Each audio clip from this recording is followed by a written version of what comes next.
नमस्कार, नमस्ते बिहार में राहुल ओझा आपके साथ। और मैं हूं रुचिका राज आपके साथ। और पटना से बड़ी खबर, जहां बिहार राज्य मछुआरा आयोग का गठन किया गया है। ललन कुमार इसके अध्यक्ष बनाए गए हैं। अजीत चौधरी उपाध्यक्ष बनाए गए हैं। तो बिहार राज्य मछुआरा आयोग का ये गठन किया गया है और माना ये जा रहा है कि राज्य सरकार का ये मास्टर स्ट्रोक है चुनाव से पहले।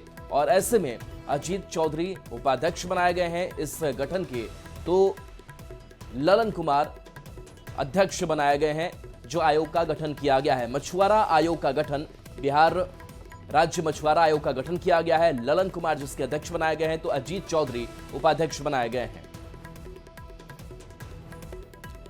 अब आपको बताते हैं कि आखिर सरकार का यह फैसला चुनाव से पहले मास्टर स्ट्रोक कैसे साबित हो सकता है। तो दरअसल बिहार में निषाद यानी कि मल्लाह जाति की आबादी लगभग 34,10,093 है। कुल जनसंख्या का यह 2.6086% है। निषाद जाति बिहार में 20 अलग अलग समुदायों में विभाजित है जो परंपरागत रूप से नदियों के किनारे काम करते हैं।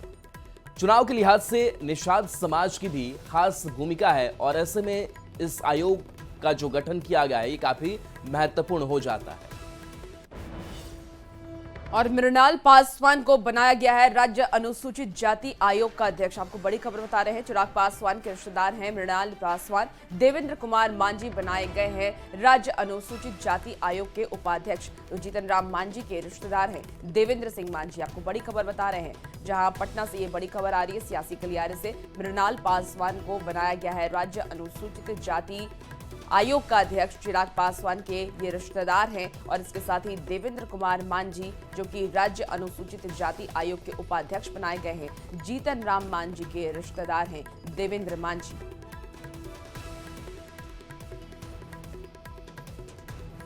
चुनावी साल में बिहार सरकार ने बड़ा प्रशासनिक फेरबदल किया है। प्रमंडलीय आयुक्त से लेकर डीएम के तबादले किए गए हैं। 24 आईएएस अधिकारियों का तबादला किया गया है। पटना के डीएम चंद्रशेखर पटना के अब कमिश्नर बनाए गए हैं। गया के डीएम डॉक्टर त्यागराजन एसएम को पटना का डीएम बनाया गया है। विद्यानंद सिंह को बक्सर का डीएम बनाया गया है। दरभंगा के डीएम राजीव रोशन को सारण प्रमंडल का आयुक्त बनाया गया है, जबकि आईसीडीएस के निदेशक कौशल किशोर को दरभंगा प्रमंडल का आयुक्त बनाया गया है। राजकुमार को तिरहुत प्रमंडल का आयुक्त बनाया गया है। वे पहले कम्फेड पटना के प्रबंध निदेशक के पद पर तैनात थे। पूर्णिया के डीएम कुंदन कुमार को नालंदा का डीएम बनाया गया है। अरविंद कुमार वर्मा को मुंगेर का डीएम बनाया गया है। कुंदन कुमार को नालंदा का डीएम बनाया गया है। पवन कुमार सिंह गोपालगंज के नए डीएम होंगे।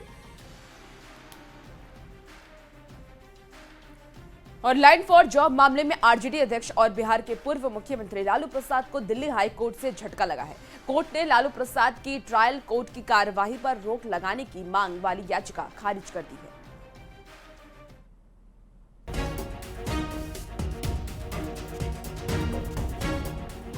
लैंड फॉर जॉब मामले में आरजेडी अध्यक्ष लालू प्रसाद की मुश्किलें कम होने का नाम नहीं ले रही। लालू प्रसाद को दिल्ली हाई कोर्ट से झटका लगा है। कोर्ट ने लालू प्रसाद की याचिका खारिज कर दी है और ट्रायल कोर्ट की कार्यवाही पर फिलहाल रोक लगाने से इनकार कर दिया है। बता दें कि लालू प्रसाद ने अपनी याचिका में सीबीआई की एफआईआर और चार्जशीट को रद्द करने की मांग की थी। साथ ही ट्रायल कोर्ट के आदेश को भी रद्द करने की डिमांड की गई थी। लालू प्रसाद के वकील कपिल सिब्बल ने कोर्ट में दलील देते हुए कहा कि केंद्रीय जांच एजेंसी सीबीआई ने बिना आवश्यक मंजूरी के ही जांच जारी रखा है, जबकि कानून कहता है कि बिना पूर्व अनुमति के जांच शुरू नहीं की जा सकती। कपिल सिब्बल ने बताया कि क्लोजर रिपोर्ट दाखिल होने के बाद सीबीआई की तरफ से साल 2020 में सीबीआई ने कपिल सिब्बल की दलील का विरोध किया था। सीबीआई की तरफ से अदालत को बताया गया कि लालू प्रसाद के वकील यहां जिस मुद्दे को उठा रहे हैं वह अभी सुप्रीम कोर्ट में पेंडिंग है। इस मुद्दे को सुप्रीम कोर्ट के 3 जजों की बेंच सुनवाई करेगी। जस्टिस रविंद्र डुडेजा की बेंच ने दोनों पक्षों की दलीलों को सुना। कपिल सिब्बल की दलील के बाद भी कोर्ट ने लालू यादव को राहत नहीं दी। अब इस मामले में अगली सुनवाई 12 अगस्त को होगी। लैंड फॉर जॉब का ये पूरा मामला साल 2004 से 2009 के बीच का है, जब लालू प्रसाद रेल मंत्री थे। आरोप है कि रेलवे में ग्रुप डी की नौकरी के बदले लालू प्रसाद और उनके फैमिली के नाम पर जमीनें ली गई थी, जिसकी जांच सीबीआई और ईडी कर रही है। न्यूज 18 के लिए दिल्ली से संवाददाता शंकर आनंद की रिपोर्ट।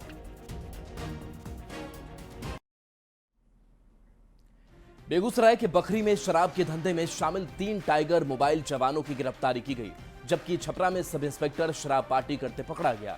सवाल है कि क्या पुलिस वाले ही शराबबंदी को फेल करने में लगे हैं?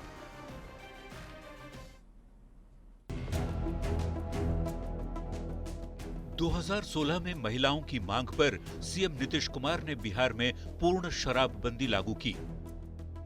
शराबबंदी को सफल बनाने की जिम्मेवारी पुलिस को दी थी। 7 गो एक्यूट है। अच्छा, जिसमें कौन कौन है? कुछ टाइगर के जवान भी हैं उसमें। हाँ, कुछ पुलिस के भी जवान हैं। कितने पुलिस के जवान थे? 3। 4 पब्लिक है। मुजफ्फरपुर आई हॉस्पिटल पर जिला उपभोक्ता आयोग ने 5 लाख का जुर्माना लगाया है। 31 मार्च 2022 को सारण निवासी नीला देवी के इलाज में लापरवाही का आरोप लगाते हुए शिकायत दर्ज की गई थी। आई हॉस्पिटल पीड़िता को भरण पोषण के लिए 5 लाख रुपए 7% वार्षिक ब्याज की दर से 45 दिनों के अंदर देने का आदेश दिया गया है और इसके अलावा आने जाने के लिए खर्च के तौर पर 10,000 रुपए भी देने होंगे। समय से रुपए नहीं देने पर 5,10,000 रुपए का भुगतान 9% सालाना ब्याज के साथ देना होगा। मुजफ्फरपुर आई हॉस्पिटल के विरुद्ध में एक परिवाद चल रहा था मुजफ्फरपुर जिला उपभोक्ता आयोग के समक्ष में, जिसमें माननीय जिला उपभोक्ता आयोग के द्वारा 5,10,000 रुपये का जुर्माना मुजफ्फरपुर आई हॉस्पिटल पर किया गया है। मामले का सारांश यह था कि एक सारण जिले के निवासी एक हैं महिला, काफ़ी गरीब महिला नीला देवी, उनके आँख का ऑपरेशन करवाना था मुजफ्फरपुर आई हॉस्पिटल में। उसके दाहिना आँख में मोतियाबिंद की बीमारी थी और उसका जो इलाज आई हॉस्पिटल के द्वारा किया जाना था उसमें काफ़ी लापरवाही बरती गई। दरभंगा के बहेड़ी प्रखंड में मुखिया पर 32 लाख रुपए के गबन का आरोप लगा है। वार्ड नंबर 4 के धीरेन्द्र कुमार झा ने जिला पंचायत राज पदाधिकारी से शिकायत की थी। जांच में अधिकारी ने मामला सही पाया। 15 दिनों के अंदर गबन राशि जमा करने का आदेश दिया गया है, नहीं तो एफआईआर की जाएगी। जिला पंचायती राज पदाधिकारी का कहना है कि पंचायत सचिव और तकनीकी सहायक को भी शो कॉज किया गया है। उन्हें बताना होगा कि मॉनिटरिंग में चूक क्यों हुई। हमने ग्राम पंचायत राज चकबा भरवाड़ी में 32 लाख रुपया के अवैध गबन का आरोप लगाया था। आरोप सत्य है, सिद्ध हुआ। यह जिला लोक शिकायत के आदेश की प्रति है। इसमें स्पष्ट रूप से अंकित है कि घोटाला हुआ है और इस आधार पर 1 महीने का माननीय एडीएम न्यायालय के द्वारा दिया गया है। 1 महीना में पैसा रिकवरी नहीं होने पर मुखिया और जो भी संबंधित कर्मी हैं उन पर एफआईआर दर्ज किया जाएगा। अभी जो हमारे संज्ञान में मामला आया है कि जिला लोक शिकायत निवारण पदाधिकारी के द्वारा आदेश जारी किया गया है। हम लोगों ने जो जांच किया था, जांच रिपोर्ट वहां पे सबमिट किया था, उसके अनुसार कुछ योजनाओं में जो है गलत निकासी की बात सामने आई है। उनको 1 महीने के अंदर पैसा या तो राशि जमा करने के लिए कहा गया है या राशि अगर जमा नहीं करने की स्थिति में एफआईआर और फिर सर्टिफिकेट केस की कार्रवाई उनको की जाएगी।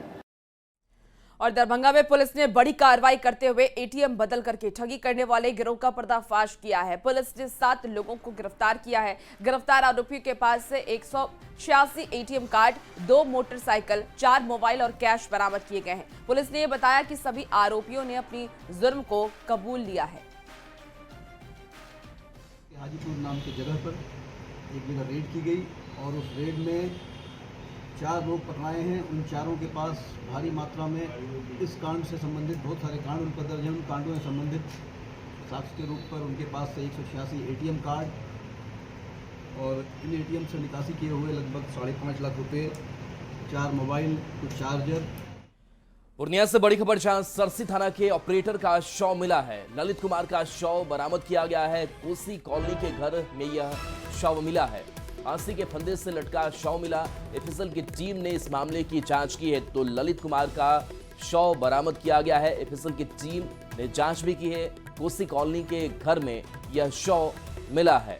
फांसी के फंदे से लटकता शव मिला है। तो देखिए, पूर्णिया से ये बड़ी खबर, जहां शव मिलने के बाद से सनसनी है। जांच फिसल की टीम भी कर रही है। सरसी थाना के ऑपरेटर बताए जा रहे हैं जिनका शव बरामद किया गया है। ललित कुमार इनका नाम बताया जाता है, जिनका शव मिला है। और इसी बीच बड़ी खबर पटना से सामने आ रही है, जहां परसा बाजार थाना इलाके के यादव चक्के गांव में डायल 112 के कंट्रोल रूम में तैनात महिला सिपाही का शव उनके ही कमरे से मिला। मृतका की पहचान महिला सिपाही कनक प्रिया के रूप में की गई है। महिला सिपाही किराए के मकान में अपने पति के साथ रह रही थी। सिपाही कनक प्रिया के गले पर गहरे निशान पाए गए हैं और ऐसे में परिजनों ने महिला सिपाही की गला दबाकर हत्या करने की आशंका जताई है। मृतका के पति प्रभात कुमार और उनके परिजनों पर हत्या का आरोप लगा है। आपको बता दें कि प्रभात कुमार बिहार पुलिस में कार्यरत हैं और वर्तमान में सरदार पटेल भवन में क्लर्क के पद पर नियुक्त हैं। पुलिस ने आरोपी पति को हिरासत में लेकर के पूछताछ शुरू कर दी है। हम यहाँ आए तो हमको पता चला, पहले फोन गया कि मेरे बहन का डेथ हो गया है। तो हम यहाँ आए तो हमको पता चला कि मेरी बहन का कहीं पे कोई चोट का निशान नहीं है, सुसाइड का कुछ ये नहीं है। मेरा जीजा हमेशा बोलता था कि हम इसको मार देंगे। उसको मेरी बहन पतली थी और थोड़ा जो भी है उसको पसंद नहीं आता था और हमेशा बोलता था वो कि हम इसको मार देंगे। ये लड़की जो थी 112 डायल 112 ERSS के अंतर्गत कंट्रोल रूम में थी और लड़का पटेल भवन में एक कांस्टेबल के पद पर कार्यरत था। दोनों कांस्टेबल की जा रही है, पुलिस की कार्रवाई की जा रही है। बड़ी खबर दरभंगा से, जहां नगर निगम के उपमेयर नाजिया हसन के खिलाफ बीजेपी कार्यकर्ता और हिंदू संगठन के कार्यकर्ताओं का गुस्सा फूटा है। उपमेयर का आरएसएस पर विवादित बयान को लेकर बीजेपी कार्यकर्ता और हिंदू संगठन के कार्यकर्ताओं ने निगम के ऑफिस में जमकर हंगामा किया। साथ ही उपमेयर नाजिया हसन का पुतला फूंका है। हंगामे को देखकर उपमेयर ने ऑफिस का दरवाजा बंद कर लिया, जिसके बाद प्रदर्शनकारियों ने दरवाजे पर भी तोड़फोड़ की। कार्यकर्ताओं ने नाजिया हसन से माफी मांगने की मांग की है। नाजिया हसन ने सोशल मीडिया पर आरएसएस की तुलना पाकिस्तान से की थी। इसे लेकर बीजेपी कार्यकर्ता और हिंदू संगठन के कार्यकर्ता गुस्से में हैं।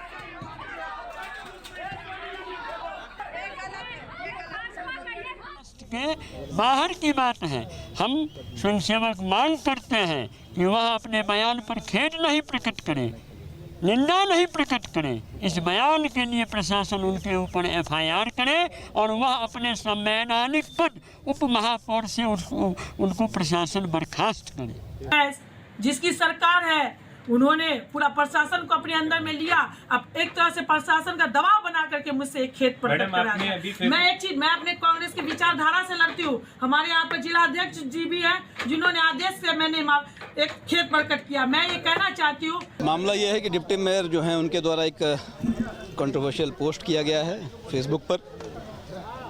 उसका संज्ञान लेते हुए RSS के और भी कुछ लोग राजनीतिक ये से उत्प्रेरित होकर आए थे। कुछ उनसे उन्होंने रिक्वेस्ट किया कि पोस्ट को डिलीट किया जाए और जो खेदजनक उन्होंने कुछ लिखा है उसको माफ़ी मांगी जाए। ये मानते हुए विचार विमर्श के बाद उन्होंने फेसबुक की पोस्ट को डिलीट कर दिया है और खेद प्रकट करते हुए एक नया पोस्ट किया है। खबर अब खगड़िया से है, जहां पुलिस ने मिनी गन फैक्ट्री का खुलासा किया है। पुलिस ने पौड़ा थाने के बसवा गांव में छापेमारी कर मिनी गन फैक्ट्री का खुलासा किया। पुलिस ने 2 देसी पिस्टल, 5 अर्धनिर्मित पिस्टल के साथ भारी मात्रा में हथियार बनाने वाले उपकरण भी बरामद किए हैं और साथ ही साथ पुलिस ने 2 लोगों को इसको लेकर के गिरफ्तार भी किया है। बाकी फरार लोगों की गिरफ्तारी को लेकर के पुलिस लगातार छापेमारी कर रही है। बसवा दिवारा है जो कोसी के पास में है, तो वहाँ पर इसको रेड किया गया और यहाँ पर मक्के के खेत में लगा हुआ एक मिनीगन फैक्ट्री वहाँ पर पकड़ी गई है, जिसमें 2 लोग गिरफ्तार हुए। बक्सर के राजपुर थाना क्षेत्र के अहियापुर गांव में ट्रिपल मर्डर के आरोपियों के घरों की कुर्की जब्ती की प्रक्रिया तीसरे दिन भी जारी रही। बक्सर एसपी शुभम आर्य ने बताया कि पहले दिन तिहरे गोलीकांड के मुख्य आरोपी मनोज यादव के घर का मुख्य गेट उखाड़ा गया था। सामान की जब्ती की गई थी। 3 मंजिले मकान की खिड़की दरवाजे JCB से उखाड़े गए।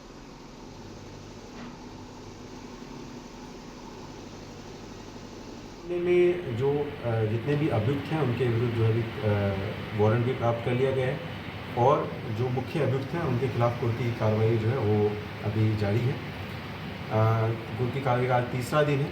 इसमें ये और भी कंटिन्यू रहेगी और उनके सभी जितनी प्रॉपर्टीज़ हैं उनको आइडेंटिफाई करके उसको हम लोग कुर्की करके अटैच करेंगे इसके अलावा 2 लोगों ने जो है कल सरेंडर भी किया था, और इसमें जिनका नाम था सलीम और दूसरे का नाम था महेंद्र। और बड़ी खबर मधेपुरा से है, जहां सिंहेश्वर में बाइक सवार अपराधियों ने शंकरपुर प्रखंड के शिक्षक राम टहल दास की गोली मार करके हत्या कर दी। स्कूल से लौटते समय लालपुर के पास बदमाशों ने इस घटना को अंजाम दिया। अपराधियों ने अंधाधुंध फायरिंग की, जिसमें शिक्षक को 3 गोली लगी। घटना के बाद अफरा तफरी का माहौल हो गया। अपराधी वहां से फरार हो गए। बताया ये जा रहा है कि स्कूल में छुट्टी होने के बाद शिक्षक राम टहल दास अपने साथी शिक्षक के साथ बाइक से मधेपुरा लौट रहे थे, और इसी दौरान स्कूल से लगभग 2 किलोमीटर आगे लालपुर में एक बाइक सवार ने उन्हें पहले ओवरटेक किया और फिर उनके सामने से आकर के गोलियां बरसानी शुरू कर दी। बाइक सवार 3 अपराधियों ने शिक्षक राम टहल दास की गोली मारकर के हत्या कर दी थी, और 1 साल पहले ही शिक्षक राम टहल दास की शादी हुई थी। शादी करने पर महंत पर मर्डर की साजिश का आरोप लगा है। हमको तो लग रहा है कि वहीं का साजिश है। कहाँ का? महंथे जी का। इनकी पत्नी भी शिक्षिका है? नहीं, पत्नी अभी तैयारी ही कर रही थी। पत्नी भी साध्वी है। पत्नी भी जो है ना महंथे है। तो ये जो महंत के यहाँ जहाँ रह रहे थे, तो आपको ये लग रहा है जो महंत की ही साजिश हो सकती है? हमको तो लग रहा है कि वही, मतलब जो है आज तक किसी एक बच्चा से भी दुश्मनी नहीं था इनको। छपरा में डबल मर्डर केस के 6 दिन बीत चुके हैं, लेकिन अभी तक पुलिस किसी निष्कर्ष पर नहीं पहुंची है। मृतक अमरिंदर सिंह के परिजनों से मिलने पहुंचे पीएचईडी मंत्री नीरज कुमार बबलू ने अपराधियों पर कड़ी कार्रवाई का आश्वासन दिया। मंत्री से परिवार वालों ने बुलडोजर और एनकाउंटर कार्रवाई की मांग की। साथ ही अमरिंदर सिंह की पत्नी रुचि सिंह ने कहा कि अगर पुलिस प्रशासन अपराधियों को पकड़ने में विफल साबित होती है तो इसकी जांच सीबीआई से कराई जाए। बता दें कि मुफस्सिल थाना क्षेत्र के उमानगर मोहल्ले में मंगलवार को बाइक सवार बदमाशों ने गोली मारकर 2 लोगों की हत्या कर दी थी। काफी दुखद घटना है, काफी चिंताजनक घटना है। दिन दहाड़े ऐसी घटना घटी है। हम प्रशासन के लोगों को निर्देश दिए हैं कि अविलंब कार्रवाई करें। हत्यारा जो भी है बचना नहीं चाहिए, उसे जहां से भी निकालना है, जमीन के नीचे जा रहा है वहां से भी खोज के निकालिए, और हमें भरोसा है कि हमारी पुलिस निश्चित रूप से हत्यारे को ढूंढ निकालेगी। आपने देखा कि भी एसपी आए हैं, और यहाँ से लौटते जरूरत पड़ने पर हम डीजीपी से भी बात करेंगे, माननीय मुख्यमंत्री से बात करना पड़ेगा, उनसे भी बात करेंगे।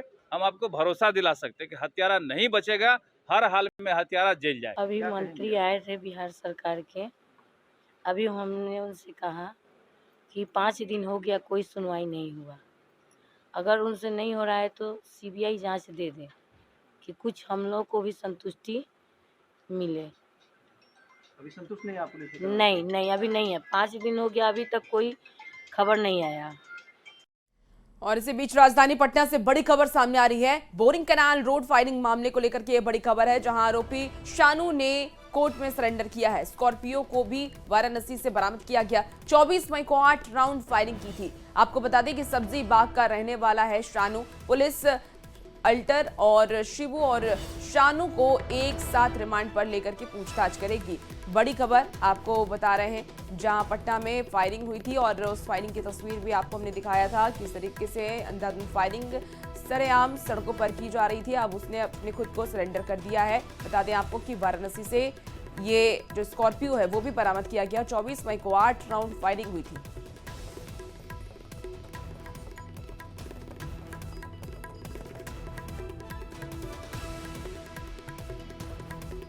फिलहाल रुकते हैं छोटे से ब्रेक के लिए, जल्द हाजिर होंगे।